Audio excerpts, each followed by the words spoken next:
Well, thank you very much. It's really a pleasure to be here, and we have this long-standing relationship with Swedish organizations, and so thank you very much to be here. It's a pleasure, it's an honor. And I think I will shift gear a little bit and speak by local examples, right? But first, I want to put it in sort of a historical perspective and bring some examples from Brazil. Let me start speaking about my country. Brazil is a huge country, perhaps 20 times the size of Sweden, and we have these main biomes like the Amazon region and the Mata Atlântica region. So basically, we are a tropical forest country. We used to have 80% of the total area of the country covered by forest. And let me put this in a historical perspective. When the modification of the landscape in the country started when the first Portuguese arrived in the 16th century to extract a timber called the pau-brasil. And the name, this is just a historical curiosity, but I think it's nice to put in a sort of historical perspective. So the idea was to extract this timber, to extract a reddish ink. So when you see this picture from the 16th century, 17th century, all these nobles and the aristocracy using these reddish garments probably were with Brazilian timber. And the second cycle was the sugarcane production, when we had, under the mercantilism economic doctrine, we started to modify the landscape to plant sugarcane also for exporting purposes. And we, of course, many slaves went to Brazil. We had a huge affluence of slaves, of African people coming to Brazil, and a lot of influence in the culture, in the social economics of the country. Third, we had the coffee cycle. So, and in about 400 years, the Atlantic forest just vanished. We now have only 7% of the regional area with Atlantic forest. So if you speak in terms of natural events, of the modification of the landscapes, this is one of the cities in the Atlantic forest. If you see, I was just pick up this picture in the internet. This was a couple of years ago. If you see the landscape here, where it used to be forest, now we have degraded pasture land. So you have this straight connection with these natural events, which is not natural, and also the forest cover, right? And now we have in Brazil this agricultural expansion, pressuring the forest remnants. This is in the Cerrado region, and it's one of also the threatened ecosystem in the country. So here in the Amazon region, we have this expansion of agriculture, and in the middle of the Amazon region, a port to export soybean. So I think perhaps that's one of the questions that I have to pose, like the agricultural model that we have, and we have to attend the development needs of the country, and at the same time we have to protect the environment. So this is the Cerrado region. 55% of the Cerrado region is being used for agricultural purposes right now. The area is being deforested at 7.4 million acres per year, a higher rate of clearing than the Amazon region. So if you speak in terms of carbon emissions, this is by sector. In the world, I think it's 15% is related with agriculture. In Brazil, it's the contrary. More or less 80% it's related with land use change. But what is land use change? Land use change is a nice name to call burning the forest and then putting pasture and then agriculture, right? So this is it's not coming. Well, let me speak a little bit about the examples that I want to give here. In the last 2 years, I was part of an investigation team, and we searched several experiences along the Atlantic forest for the Environment Ministry, looking for examples that can combine environmental protection, food production, and income for poor farmers. Then I visit several experiences along the coast, the Atlantic forest, looking for these local examples. This is in the northeast part of the country.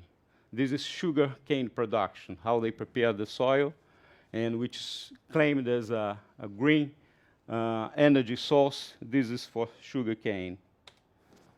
And you can see the landscape completely covered by sugar cane, and you see by the quality of the water as well. So, at the landscape level, is it sustainable to have, that's one of the questions, is it sustainable to have this consumption of, is sugarcane, is ethanol a green source of energy, a renewable energy? So this is how the landscape looks like. And I was walking here just to show you some pictures about the landscape. And this is the increase of the area of sugarcane production in the country. In the last 10 years, we almost doubled the area on the sugarcane. And this is at the same place that I made this assessment. And these kids, this is a rural settlement in northeast part of the country. These kids, they are extracting sand, even though they are in a rural area, even though they were supposed to live by agriculture activity. They have to extract sand to sell because it's not possible to make their livings through agriculture activities. And at the same place of this settlement that we visit this family here, this guy, Erivan, and you can see by the picture how different is the environment. He has been working with AgroForesty Systems. And then we make some measurement of the carbon and the amount of biodiversity in his area, right? I don't know if you speak Portuguese. Those who speak Portuguese, those Spanish can read here. Sítio ecológico, ecological site, flowers paradise. So if you see at the landscape level, you see a sea of sugar cane and just a piece of AgroForesty Systems where you have several environmental services, food production, and income for farmers. So that's my point here. And we measure complex agroforestry system, coconut fruits and timber, carbon sequestration. We did some, we measured the trees and we did some models, and we came up with a number of 170 tons of CO2 equivalent in a period of 10 years. Of course, we can discuss these numbers later on, but that's what we found using some models, some allometric equations. Also biodiversity, this is an index to measure biodiversity, the number of vascular plants of trees in the area, observation of wild animals and birds, and also water production, groundwater recovery. My second example also comes from the northeast part of the country. If you look from above, you also see here, it looks like a forest-like environment. It looks like just a bunch of trees. But this is, in fact, a very high productive ecosystem, a food production ecosystem. So I was kind of looking from above. It's here. And this is a swamp. It's a mangrove in the outskirts of Recife, northeast part of the country as well. So there is a straight connection in protecting the swamp, protecting the mangrove, and the production system of this farm. Complex agroforest system, fruits and timber, 13 tons of food per hectare per year, plus full wood without any external input. Just managing the energetic opportunities, sunlight, soil, and water he can collect, he can produce 13 tons of high-quality food without any external inputs. Plus carbon sequestration, plus biodiversity, 75 different species of vascular plants in an area of less than a hectare. And again, observation of wild animals and birds, typically from the mangrove, right? My third example, Amazon. How's my time? Am I fine? Yeah, you're fine so far. Yeah. Right. Amazon region. Depending on how far. No. Yeah, I have many pictures, but what is the business as usual right now in the Amazon region? cattle production, cutting the forest to produce cattle, to produce meat, to export. And this is northeast part of the country as well. And then we have this correlation between forest degradation, forest clearance, and the number of cows. So this is pretty straightforward. And also an example in the Amazon region, shaded cough, agroforest, complex agroforest systems.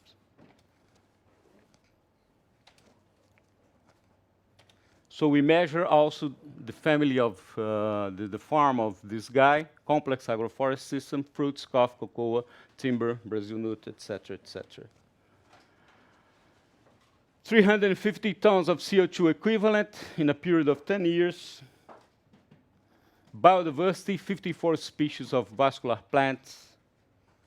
And protein. We compare protein production in an area of a hectare, and it's much higher when you have this sort of system of agroforest system instead of cattle production, pasture. So when it comes to food security issues for production of food, which kind of system is more efficient? Income, also income, $23,000 per year. Well, I finish with a local example that I've been working with for many years, almost 20 years. It's in southern Brazil. It's in an area called Torres region. We've been working with support of many Swedish organizations, as SSNC, for many years, and we've been working with the local farmers to develop what we call organic agriculture, sustainable agriculture. And that's how it looks, the landscape, banana production. We have many smallholders producing banana. It's their main cash crops.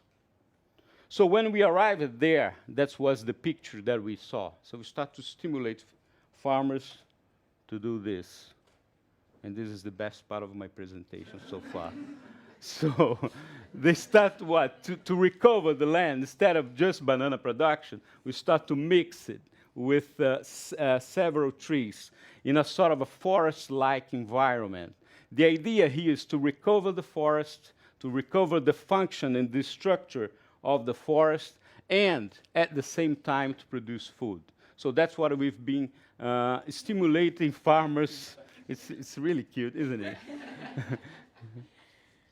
And stimulating farmers to produce in this sort of ecosystem. Finish? Yeah. I was waiting for the armadillo. Anyway, that's how it looks, and how it's a schematic view of the system. But that's how it looks like. You have banana plantation, and also you have this sort of tree here. So we combine the plantation. My point here is that in a tropical environment, in a tropical system, that we have this huge biodiversity, you have this huge ecological interaction. What kind of agriculture? It's more, it can meet the needs of the environment and for food production. So it does make sense to cut the forest to produce soybean, to produce cattle, even though this is one of the major commodities that we have. So what kind of agriculture fits more in a tropical environment, in a forest-like environment? So that's how it looks like. In 2004, we had a hurricane in the area. It was reported as the first hurricane in this area, and also and people linked with some of the climate change events that we have in South. So, from night to day, 5,000 families just lost their living, the way of living. All the monoculture of banana plantation just disappeared. But the thing is that the farmers doing agroforest systems, the system could resist the strong winds. So when it comes to resilient system, it's also it's an imperative in a context of climate change, in a context that we don't know the uncertainties of weather. So also the agroforest systems resisted more. And to end my presentation, that's one of the trees that we've been promoting, the acai production, Karin. And we've been combining the trees of acai, it's a palm, with the banana plantations, and also generating income for farmers, the role of women as well, working in this area, in this food processing industries. And then we market the products. So through today we have some public policies that stimulate farmers to produce, and then we market it to schools to feed students. So we can, it's a very local example, but it shows that it's possible with right policies to protect the environment and also to provide high quality food for children, for poor children. And also we work with environmental education with these schools, and eventually the sons and daughter, 3 minutes, I'm about to finish, and studying in this school, we compensate the carbon of this school. That's what we've been doing now in the local area, and then they produce foods, they produce income.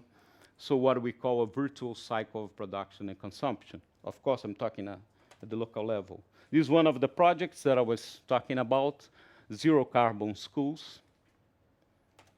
And to finish my presentation, that was an ice cream test using local products, local fruits, tropical fruits. So this is one of the issues that I think it's important, how to generate income for farmers. And I think that's one of the ways of doing this.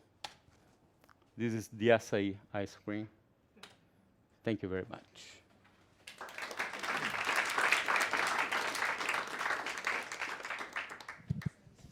I know. Thank you, Andre. You're welcome. For a rich presentation.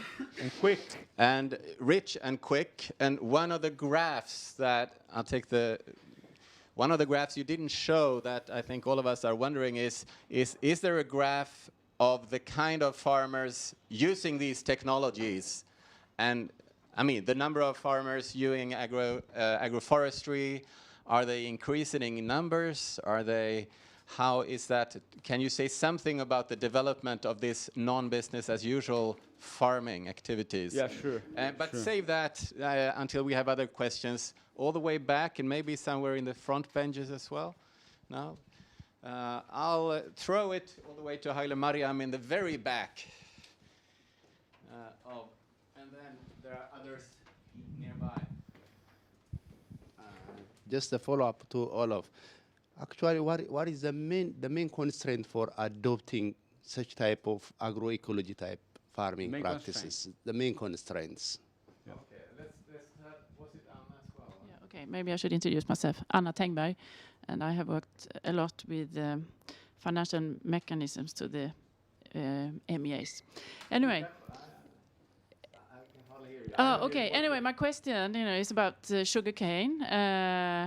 A lot of land had been converted into sugarcane fields, according to your pictures. But I mean, sugarcane is used to produce biofuels to a large extent in Brazil. So, in order to look at the impact on carbon emissions, maybe you have to compare this to a scenario where fossil fuels are used instead. So, maybe you can elaborate on that. Yeah. Let's take 2 more questions back there, and or one more before.